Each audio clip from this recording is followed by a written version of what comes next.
Saudara-saudari yang terkasih, pernahkah Anda mengalami ini? Sinyal HP hilang saat mau kirim pesan penting. Kita geser sedikit, masih no sinyal. Naik ke lantai 2, muncul satu garis, tapi masih pending. Akhirnya kita cari tempat dengan sinyal paling kuat agar pesan terkirim. Saudara-saudari, doa juga seperti itu. Bukan Allah yang kehilangan sinyal, kita yang sering jauh dari jangkauan. Semakin kita bertekun, semakin kuat sinyal iman kita terhubung dengan Tuhan. Dan seperti koneksi yang stabil, doa yang terus-menerus menjaga relasi kita tetap menyala. Saudara-saudari yang terkasih, dalam bacaan pertama, Musa berdiri di puncak bukit. Selama tangannya terangkat, Israel menang.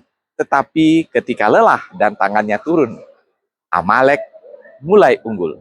Lalu Harun dan Hur menopang tangannya hingga matahari terbenam dan Israel menang. Tindakan Musa bukan sekadar simbol, tetapi tanda ketekunan doa yang menghubungkan umat dengan kuasa Allah. Ia menunjukkan kemenangan bukan dari pedang, tetapi dari iman yang tidak berhenti terarah kepada Tuhan. Seperti sinyal yang harus terus dijaga agar tidak putus. Demikianlah doa umat Tuhan. Saudara-saudari yang terkasih, Paulus menasihati Timotius untuk bertekun dalam ajaran dan kitab suci. Seluruh kitab suci bermanfaat untuk mengajar, menegur, memperbaiki, dan mendidik orang dalam kebenaran. Dalam dunia yang cepat berubah, sinyal iman sering terganggu oleh kebisingan, berita palsu, kesibukan, kelelahan, bahkan kekecewaan rohani. Maka Paulus mengingatkan, sabda Allah adalah penguat jaringan iman kita. Tanpa sabda, doa, kita bisa melemah. Tanpa doa, sabda bisa kehilangan daya hidup. Dalam Injil, Yesus menggambarkan janda miskin yang terus-menerus memohon keadilan kepada hakim yang lalim. Ia tak punya pengaruh, tak punya uang, tapi punya satu hal, ketekunan. Hakim itu akhirnya menyerah karena kegigihannya.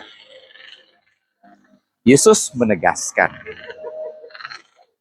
tidakkah Allah akan membenarkan orang-orang pilihannya yang siang malam berseru kepadanya?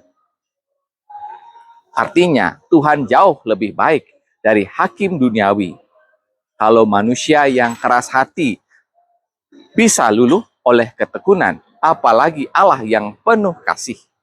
Masalahnya bukan Tuhan yang lambat menjawab, tetapi apakah kita sadar menunggu jawabannya.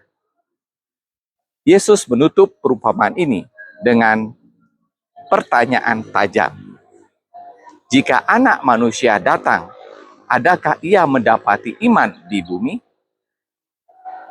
Artinya, Tuhan tahu iman manusia bisa melemah.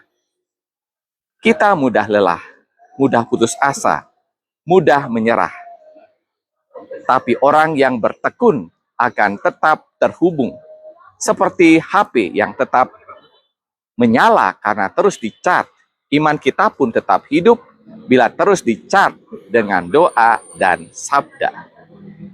Saudara-saudari yang terkasih, hari ini Tuhan mengingatkan kita seperti Musa, terus angkat tangan dalam doa walau lelah. Seperti Timotius, setia pada sabda yang memberi arah. Seperti janda miskin, tak menyerah sampai keadilan Tuhan datang. Kita diundang menjadi penjaga sinyal iman. Ketekunan bukan soal waktu, tetapi soal hati. Kita tak bisa menentukan kapan Tuhan menjawab, tapi kita bisa memilih untuk tidak memutus hubungan dengannya. Marilah kita berdoa. Tuhan, seringkali kami lelah berdoa dan ragu akan jawaban-Mu. Namun hari ini kami belajar untuk terus terhubung dengan-Mu dalam doa dan sabda dalam iman. Kuatkanlah kami agar sinyal iman kami tidak pernah padam. Amin. Dari Baturiti, Bedugul, Tabanan, Bali. Tuhan memberkati.